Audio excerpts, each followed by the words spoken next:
Good morning, good evening, good afternoon. Welcome, everybody, to episode 212 of the Michael Lab Show. Happy July 26th, 27th. We're moving straight on to August, September. I think we have 29 days, 31 days until the pumpkin spice is back, until we're back rocking and rolling with the good old-fashioned fall. Sweaters come out. People become girlfriends and boyfriends. Apparently that's a thing. Apparently, breakup season. I was looking at I follow one of these one of these trading tweeters, and they were saying that breakup season is over, and that's good for Bumble because Bumble was struggling because of breakup season, and now that because a lot of people were together, Bumble stock struggles when people are dating because they're not searching for people unless they're cheating on each other. But then you need a lot of people to cheating on each other. I think I saw a stat. I was listening to Rogan. He said there was a stat that they brought up. 68% of people cheat on a relationship once in a lifetime, which seems pretty high to me. I don't know. Maybe I'm just a naive fucking idiot, which is a strong possibility.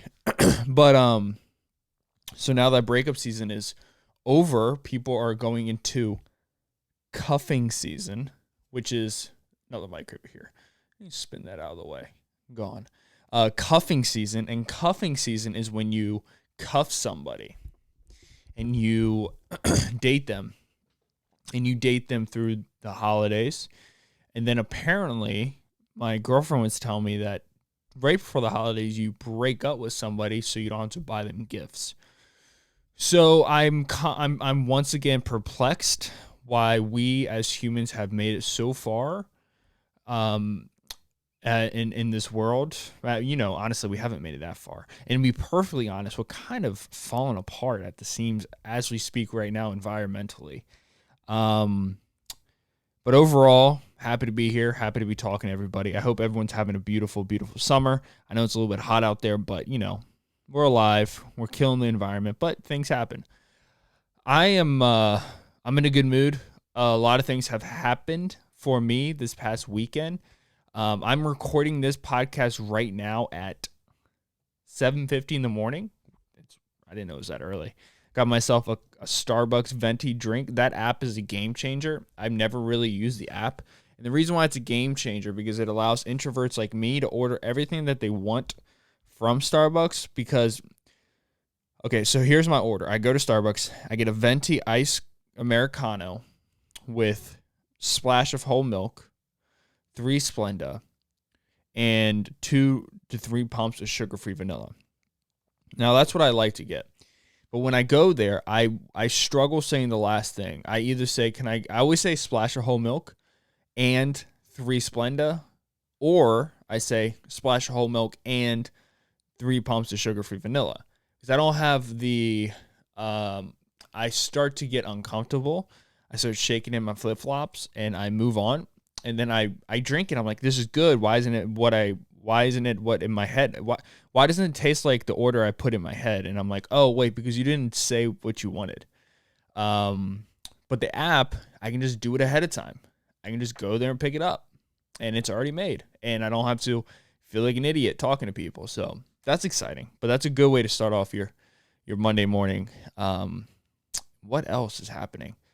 I felt like,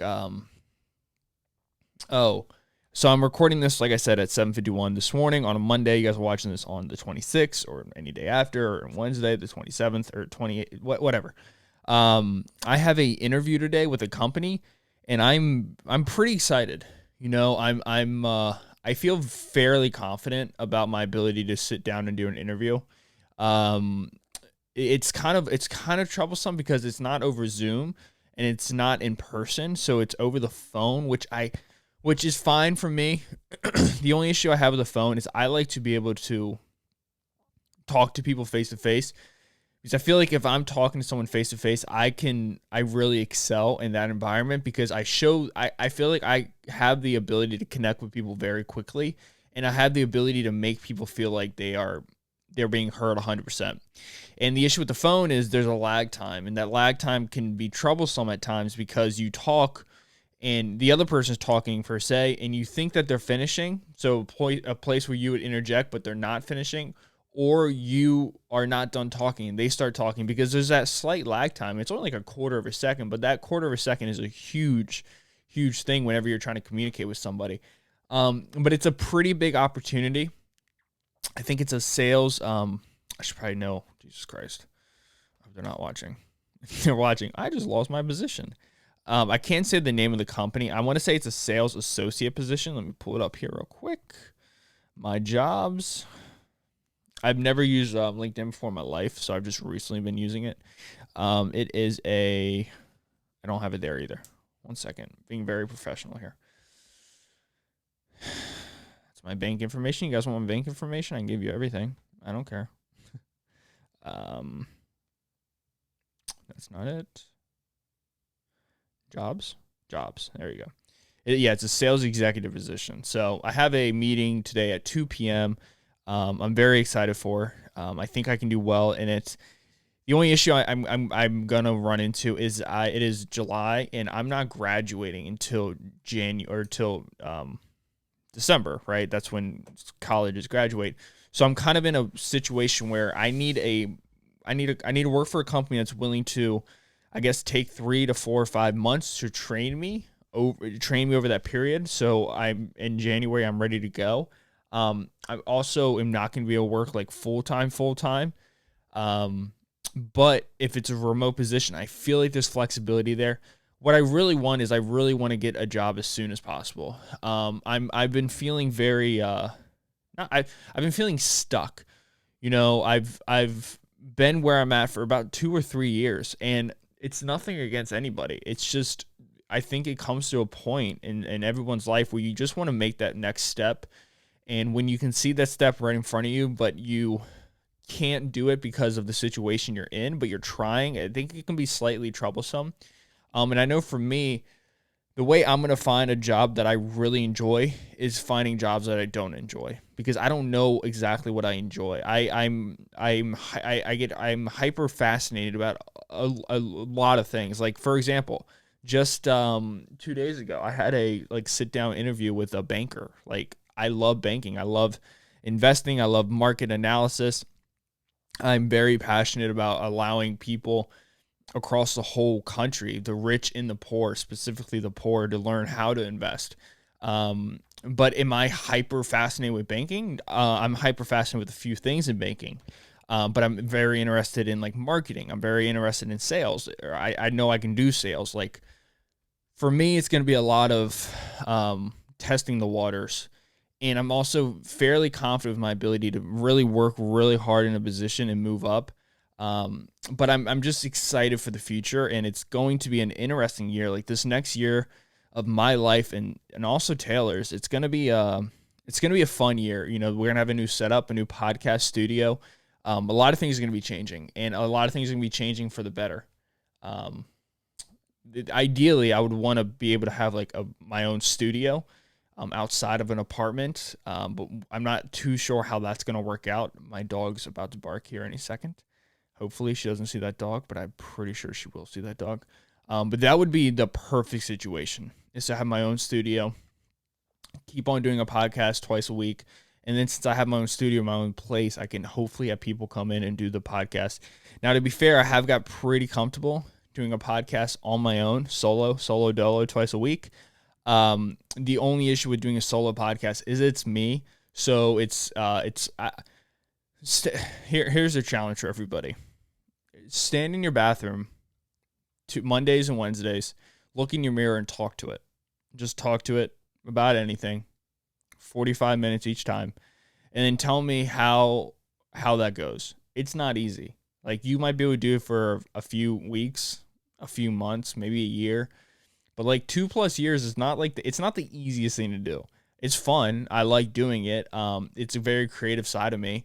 But it can be difficult at times. And when I've had guests in here, those podcasts go over an hour because, we're both only talking 30 minutes, right? 45 minutes for each person, but you're taking breaks and you're able to drink something and you're able to listen to other people talk. But I'm a full-blown I'm just kidding. I'm not a narcissist, but I do enjoy doing the solo podcasts. A few things that I did want to get into. The Olympics is on. I don't know, like, I'm not anti-Olympics, right? But I'm not like pro-Olympics either. I'm very neutral on the Olympics. I think it's a cool idea. Um, I think it's a good idea, but you just get this feeling when you watch the Olympics. You're like, it's pretty much just the United States versus China versus like Japan versus like that's it. Right? I mean, besides like the track, there's like track and then track, there's a lot of African countries. Um, it's just a weird thing. Like I was watching the open ceremonies and it's like Japan with 640 athletes, America with like 550 athletes, Kazakhstan with 2 athletes, like Chad with 1 athlete. You're like, oh, it's just weird. It's a weird. I don't know. The thing that bothers me the most about the Olympics, and here's me just complaining like a fucking 45-year-old stepdad who hates their family and they even hate their new family, but their old kids don't listen. Their wife takes $20K from them each month. um, I don't like they don't get paid. They should definitely get paid.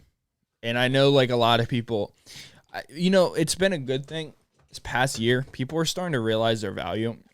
People are starting to ask for money. And it's about damn time that like college kids are getting paid now for like they're allowed to have endorsements. Like Jesus Christ, what were we doing? Why were we not allowed to pay people before? You're an 18-year-old. You should be allowed to get paid for doing whatever the hell you want. Whatever you want, you should be able to get paid for. And like these Olympic athletes, like they train for their entire life to go out there, and compete on a world stage and represent a country. And that country isn't giving them a dime. They just give them some cool Nike clothing with an American flag on it and say, oh, you're representing your whole country. Yo, I represent the whole world. Just send me to Neptune. I'll be the human that introduces us to, I'll introduce aliens to humans. I'll be that person, but I ain't going to do it for free. You got to slip me a couple $1,000, maybe $100K, maybe $1 million. And then I'll start speaking. I'll start telling those aliens what we're all about. Yeah, we fight over imaginary gods. Yeah, we use paper to trade. No, we don't use goats because goats actually have value, but we like to use paper because paper is cool. Oh, yeah, no, that shiny thing that we dig up from the ground, that's what all our money's backed by. It's gold. Yeah, it's gold, so we call it gold. And it's like, it's a cool thing. Oh, you can just make it? Don't just make gold because then we lose all our value here. Oh, now you guys use computer chips and like computer codes to send money to each other? Oh, that's so cool. Like, you guys are wild creatures. You guys trade time for money, so your life is literally just money. You guys are weird creatures. I'll totally do that. I'll be the guy who introduces us to the Marsians or the Neptunians or I guess we're not the Earthlians, or we're the Earthlands. Woodlands, the woodland creatures like Game of Thrones. Yeah, that's my issue with the Olympics. They need to get paid. Pay the man, Dana. Dana White from the UFC. Atypical. Have you seen that show on Netflix? It's a really good show. It's about a little autistic kid. The autistic kid is actually not autistic. His character is autistic. The actor's not autistic. It's a really good show, though. Michael Rappaport is an amazing actor. I knew he was a good comedian. I knew he was a funny comedian. I knew he had beef with Kevin Durant. Shout out to DC. Shout out to Maryland. DC is where Kevin Durant is from. It's where I was born and raised until the ripe age of 12. I should not have said ripe.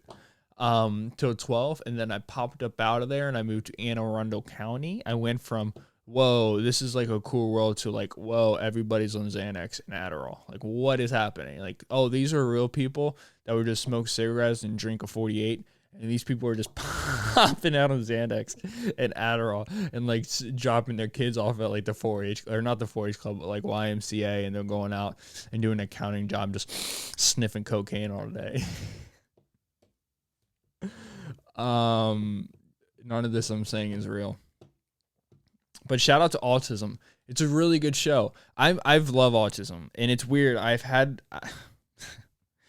if you can read between the lines, you might be able to know what I'm hinting at. But I love autism. My best friends, a lot of my friends have always been autistic.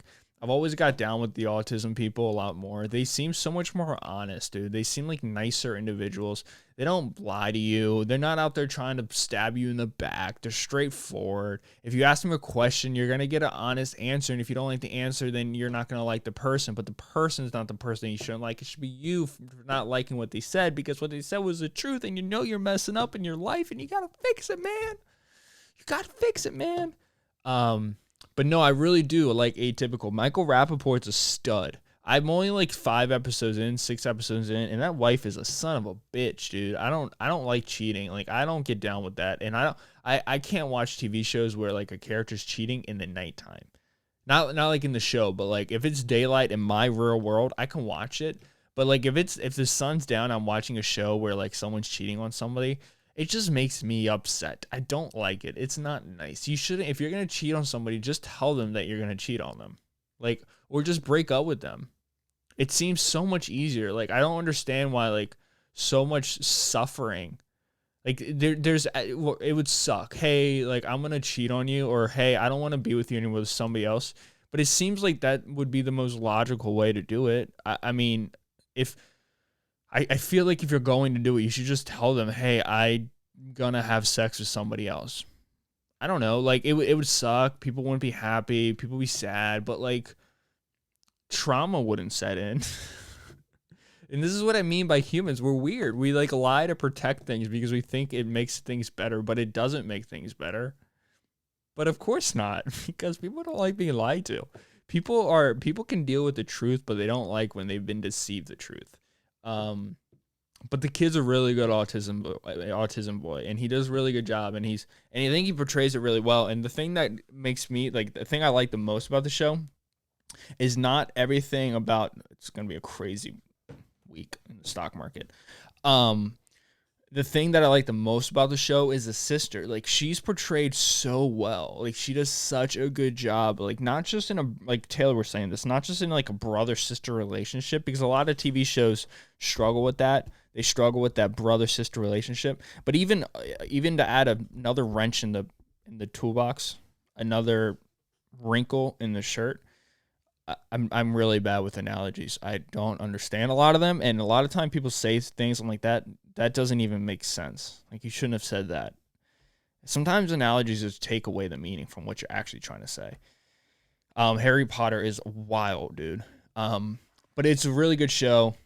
It's called Atypical. Michael Rappaport's like 6'12". Jesus Christ, he's tall.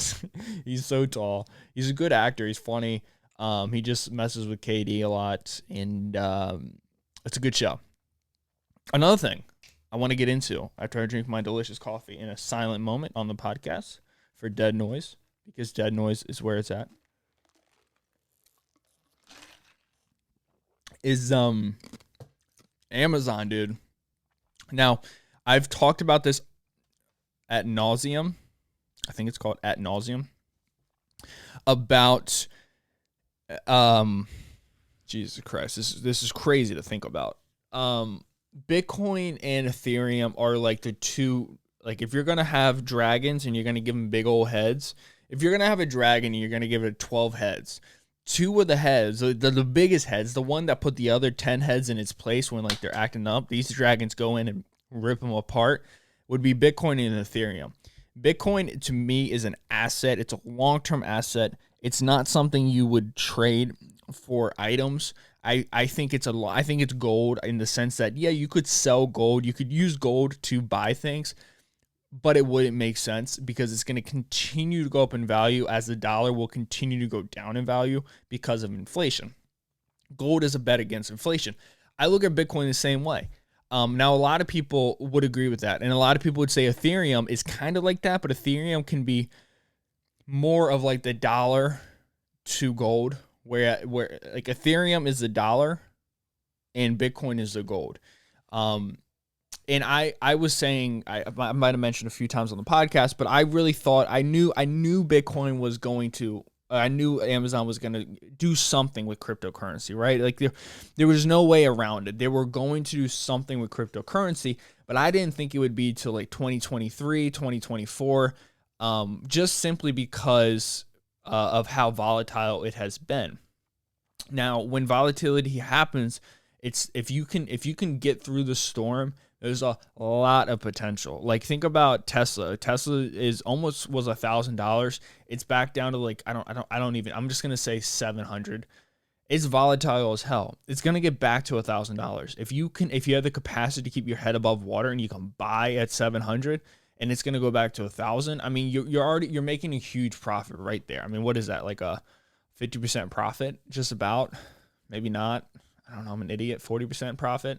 But Bitcoin is the same way. It's not going anywhere. Ethereum's not going anywhere. Dogecoin is not going anywhere. Yo, Dogecoin, I don't know. I own like $1,000 worth of Dogecoin. Nothing crazy. Maybe like 1,500. But it's like, it to me is like, you ever seen those videos of alligators out in like Florida and shit, where they're just doing alligator things, like just being a prehistoric dinosaur, and like these birds are just perched up on top, and these birds are just flying around, and they wherever the alligator goes, they end up going.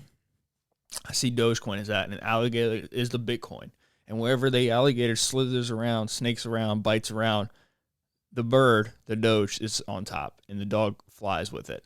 And it's gonna go up. It's holding onto the cat tails, the cartwheels. It's doing a cartwheel on the back of the dinosaur alligator to the moon. But it's fascinating because Amazon has already made a splash. Yo, Jeff Bezos is like this. Hold up, I'm gonna go to space real quick on Blue Origin. I'm gonna be an astronaut, and then when I come back, hold my beer. I'm gonna start getting in the crypto game, because once Amazon gets in the crypto game, it is game over. It is game over. If you don't think now, if you think I'm crazy now for saying, you probably thought I was insane for saying Bitcoin was going to be 100K 2 months ago when it was down, it was like tens of thousands of dollars. It's not going anywhere. Amazon just mentioning they're going to get in Bitcoin means they are going to get into cryptocurrency. There's no way around it. If it is the future, these companies will be the pallbearers. Nope, that's not the word. That's when dead people die. When people die, dead people don't die again. Unless you're a Buddhist, then I think they die again. Yeah, you keep on dying. You come back as like a raccoon. The next day you come back as like a chihuahua. Oh, fuck that fire. I want to touch it. It's hot though.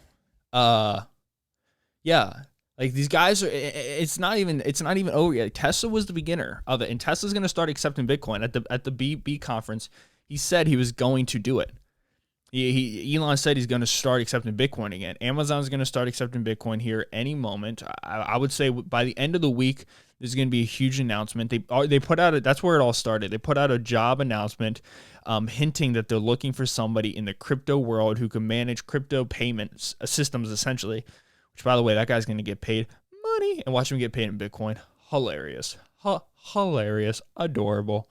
But once that happens, dude, it's game over. And Amazon is going to be the biggest retailer in the game, the biggest logistics company in the game. And on top of it, they're the biggest warehouse too, which is huge. But on top, and data collecting too, like another huge thing. But on top of that, all these companies are the same. They just have different names. Facebook, data collecting. Twitter, data collecting. Snapchat, data collecting. DoorDash, data. They're all the same thing, and like they all need Apple. All their businesses are based off of Apple. Like Apple's like, because they're all apps. Anyways, I digest. I regress.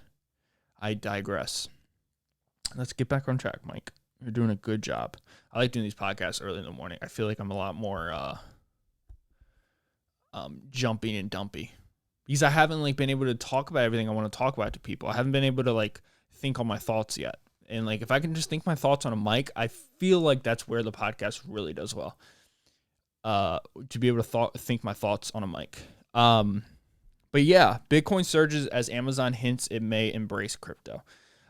This is from the New York Post at 7:39 in the morning on July 26th. I'm going to read a few paragraphs of it. Nothing crazy. The price of Bitcoin surged Monday morning to as high as $39,770 after a job posting from Amazon hinted that the company is considering embracing cryptocurrency. The price of the digital currency was last seen trading almost 11% higher at 38,200. That brings its price back to levels not seen since mid-June and comes after weeks of difficult trading that saw Bitcoin slip briefly below $30,000. Other popular cryptos also rallied in the start of the week. The overall crypto market swelled by almost $120 billion, according to CoinMarketCap. The surge in value comes after e-commerce giants posted an ad for a digital currency and blockchain product lead. As one of the largest e-commerce companies in the world, Amazon possesses billions of secure online transactions via numerous payment methods and capabilities around the globe. The payments acceptance and experience team is seeking an experienced product leader to develop Amazon's digital currency and blockchain strategy and product roadmap. Now, Amazon is like a world, right? Like they have their own world in a weird way. Jeff Bezos is the president of like the biggest e-commerce world ever. And part of me is like, if they don't accept Bitcoin and Ethereum, which I think would be dumb, because if they can get people to buy shit with like Satoshis, which are like little Bitcoins or like Bitcoins, and like Ethereum's, that means they trade goods for an asset, and that's a huge win. Like that's why Bitcoin was accepting. That's why Tesla was accepting Bitcoin, because you're getting a huge asset. You're selling something that goes down in value. If you buy a Tesla, it's a deflationary asset, right? So it deflates. So you spend one Bitcoin. Let's say you buy one Tesla with one Bitcoin when Bitcoin was $30,000. You get your $30,000 Tesla. It's going to go down in value over time. Tesla just got a Bitcoin that's one Bitcoin, $30,000 in 2 years could be worth $400,000. So you can see it's a huge win. And you can see that the people, like when they say they're going to accept crypto, how many people are actually going to use crypto to buy it? I don't think a lot at first, but I think over time, once, I don't want to say regular people, but once people who are just in crypto just because they feel like they need to be in crypto and they don't realize the value of how crypto can be a hedge against inflation, how crypto can be a huge appreciating asset instead of a depreciating asset, they're going to spend it. And these companies are they're going to be swollen with money now. They're going to become the biggest holders of crypto. You're playing a different game here. Like imagine if there was 5 companies in the world 10,000 years ago that owned all the gold. They could do whatever they wanted because they owned the biggest, most valuable asset. And according to an anonymous, according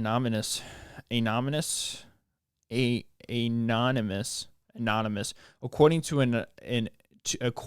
an anonymous source within Amazon that was quoted by London newspaper City AM, the job posting is just surface of a more committed push into the space. No shit.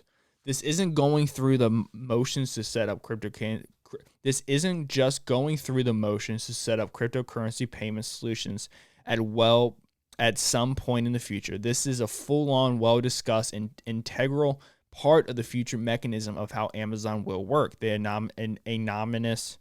anonymous source told City AM.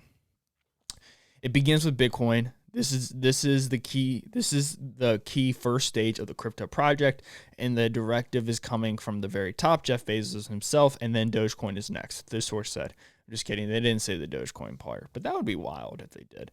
Bezos stepped down as CEO of Amazon earlier this month, but remains executive chairman of the board of directors. Ethereum, Cardano, and Bitcoin Cash will be next in the line before they bring about 8 of the most popular cryptocurrencies online. Whoa! As they bring about 8 of them online. Now, you can't tell me, I'm going to look this up. You can't tell me the dog isn't one of the more popular ones. Yo, could you imagine? Could you imagine, dude? Like, even when I used to say, like, oh, Dogecoin's going to be $1, like, as much as you believe that, you're still like, maybe. But like the Bitcoin Cash, so it would be let me get out my fingers real quick. I technically always have my fingers on me. Well, yeah, you guys don't need to know that. You guys have fingers on you too, unless you're missing some fingers.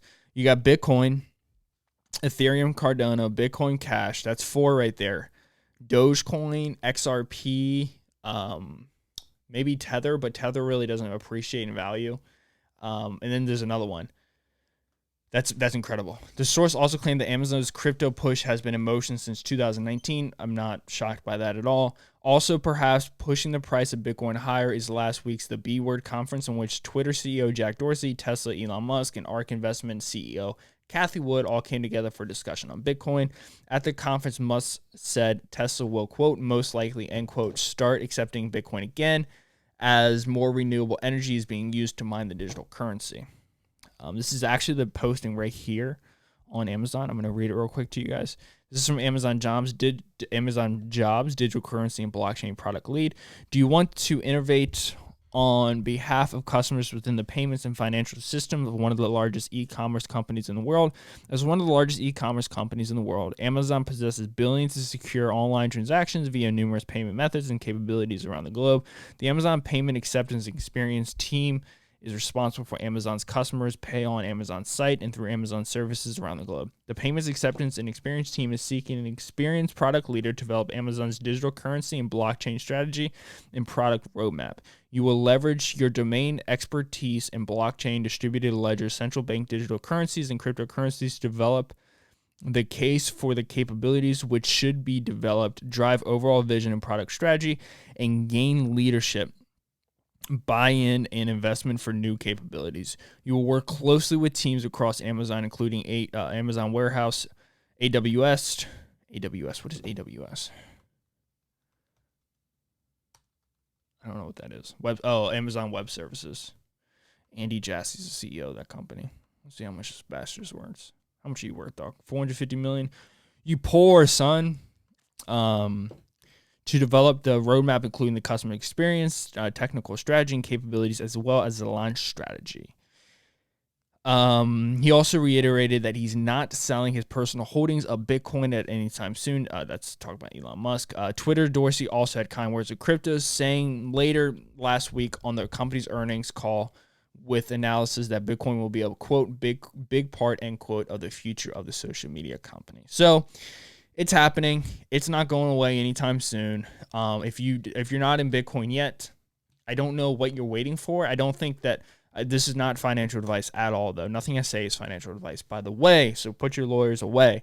But nothing. It's not financial advice. But at the same time, like, I think Jack Dorsey said it best.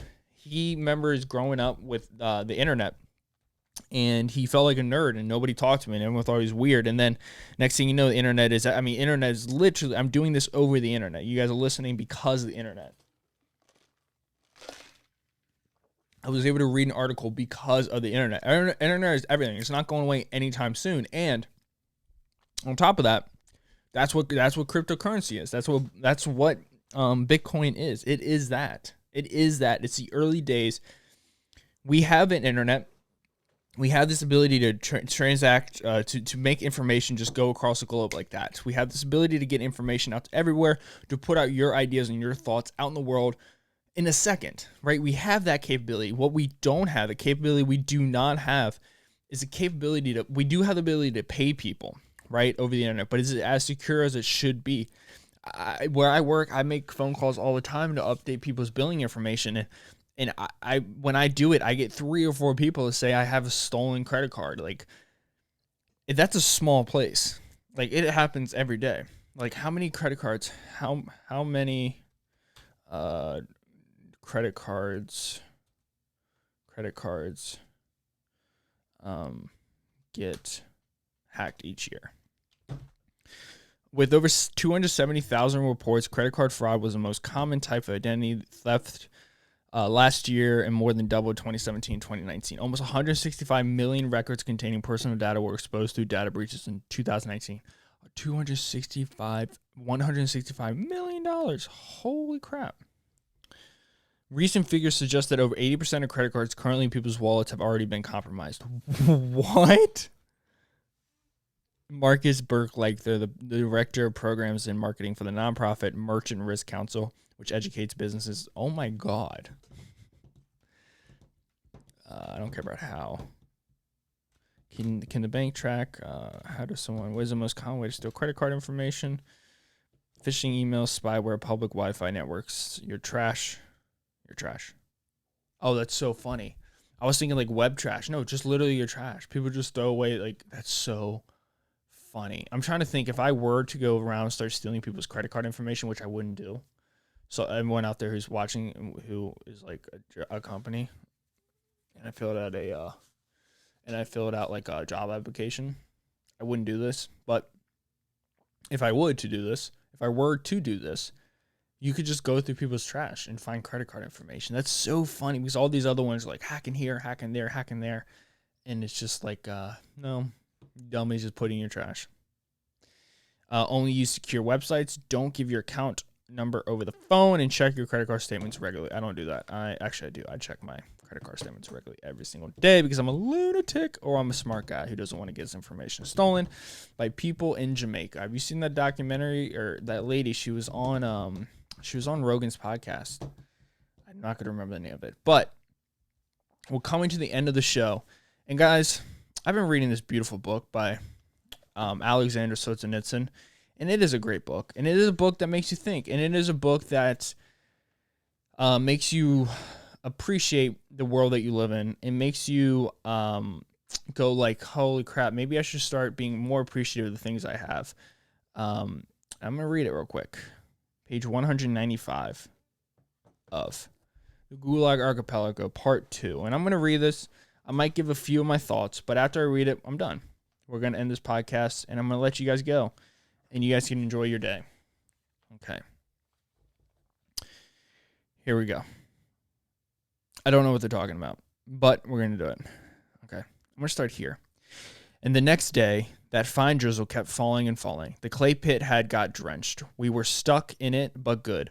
No matter how much clay you took on your spade, and no matter how much you banged it on the side of the truck, the clay would not drop off. And each time we had to reach over and push the clay off the spade into the car. And when we realized that we had been merely doing extra work, we put aside the spades and began simply to gather up the squelching clay from under our feet and toss it into the car. Boya was coughing. There was still a fragment of German tank shell in his lungs. He was thin and yellow, and his nose, ears, and the bones of his face had grown deathly pointed. I looked at him closely, and I was not sure. Would he make it through a winter in camp? We still tried to divert our minds and conquer our situation with thought. But by then, neither philosophy nor literature was there. Even our hands became heavy, like spades, and hung down. Boris suggested, no, to talk takes much strength. Let's be silent and think to some purpose. For example, compose verses in our heads. I shuddered. He could write verses here and now. The canopy of death hung over him, but the canopy of such a stubborn talent hung over his yellow forehead too. And so we kept silent and scooped up the clay with our hands. The rain kept coming. Yet they not only didn't take us out of the clay pit, but Montrenoi, brandishing the fiery sword of her gaze, her red head was covered with a dark shawl, pointed out to the brigadier from the edge of different ends of the clay pit. And we understood. They were not going to pull out the brigadier at the end of the shift at 2 p.m., but would keep it in the clay pit until it fulfilled its norm. Only then would we get both lunch and dinner. In Moscow, the construction project was halted for lack of bricks. But Matronoi departed and the rain thickened. Light red puddles formed everywhere, in the clay and our car too. The tops of our boots turned red, and our coats were covered with red spots. Our hands grew numb from the cold clay, and by this time they didn't even throw anything into the car. And then we left this futile occupation, climbed up higher to the grass, sat down there, bent our heads, and pulled the collars of our coats up over the backs of our necks. From the side, we looked like two reddish stones in the field. Somewhere, young men of our... Here we go. This is the part I wanted to read. Just set it up for you guys. Somewhere, young men of our age were studying at Oxford, playing tennis during their ample hours of relaxation, arguing about the problems of the world in student cafes. They were already being published and were exhibiting their paintings. They were twisting and turning to find ways of distorting the insufficiently original world around them in some new way. They railed against the classics for exhausting all the subjects and themes. They railed at their own governments and their own reactionaries who did not want to comprehend and adapt the advanced experience of the Soviet Union. They recorded interviews through the microphones of radio reporters, listening all the time to their own voices and coquettishly elucidating that they wished to say in their last or their first book. They judged everything in the world with self-assurance, but particularly the prosperity and higher justice of our country. Only at some point in their old age, in the course of compiling encyclopedias, would they notice with astonishment that they could not find any worthy Russian names for our letters, for all the letters of our alphabet. The rain drummed on the back of our heads, and the chill crept up our wet backs. We looked about us. The half-loaded cars had been overturned. Everyone had left. There was no one in the entire clay pit, nor in the entire field beyond the compound. Out in the gray curtain of rain lay the hidden village, and even the roosters had hidden in a dry place. We too picked up our spades so that no one would steal them. They were registered in our names, and dragging them behind us like heavy wheelbarrows, we went around Montriano's plant beneath the shed, where empty galleries would all around the Hoffman, Kilman, and fire the bricks. There were drafts here, and it was cold, but it was also dry. We pushed ourselves down into the dust beneath the brick archway and sat there. Not far away from us, a big heap of coal was piled. Two Zeeks were digging into it, eagerly seeking something there. When they found it, they tried it in their teeth. They put it in their sack. Then they sat themselves down and each ate a similar black-gray lump. What are you eating there, fellows? It's sea clay. The doctor doesn't forbid it. It doesn't do any good, but it doesn't do any harm either. And if you add a kilo of it a day into your rations, it's as if you had already eaten. Go on, look for some. There's a lot of it among the coal.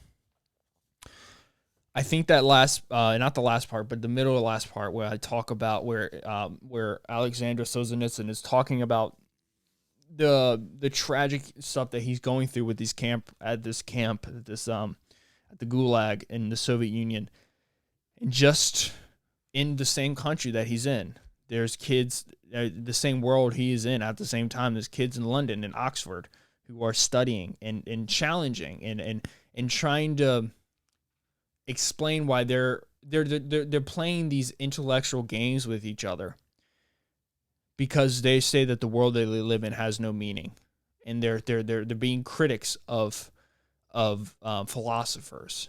Meanwhile, in the same world that they're critiquing, there's people suffering who can't eat, who are in clay all day long, struggling every single moment. And I think that's a really fascinating part of the book, because it goes to show that has not changed. This book was written.